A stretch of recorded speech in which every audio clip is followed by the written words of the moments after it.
ভাই কে রে সালা? ভাই আমরাই না কে তোরা কে? ভাই, আমরা সুপারি দিতে এসেছি। ও। একজন লোককে মার্ডার করতে হবে। ও, কত দিবি বল? ভাই আপনি কত চান? আমি তো বাইরে লাখ ছাড়া কথা বলি না, তুই কত দিবি ক? লাখের উপরে দিতে হবে। ভাই লাখ হোক আর মনে করেন কোটি হোক, সমস্যা নাই, কিন্তু মার্ডারটা আমাদের চাই।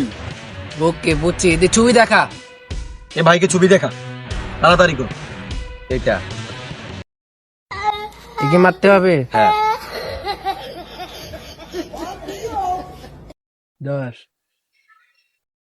একে তাহলে মারতে হবে। হ্যাঁ ভাই, একেই মারতে হবে। মারি দেবো তো? হ্যাঁ মেরে ফেলেন। টুম টেড়া। কিরে, এ আমাকে মেরেছে কেন? এই টাকা রেডি আছে, টাকা পাঠাই দিস। কিরে ভাই, লকটা তো খুলবি। ভাই সরি, দ্বিতীয়বার আর হবে না। এরকম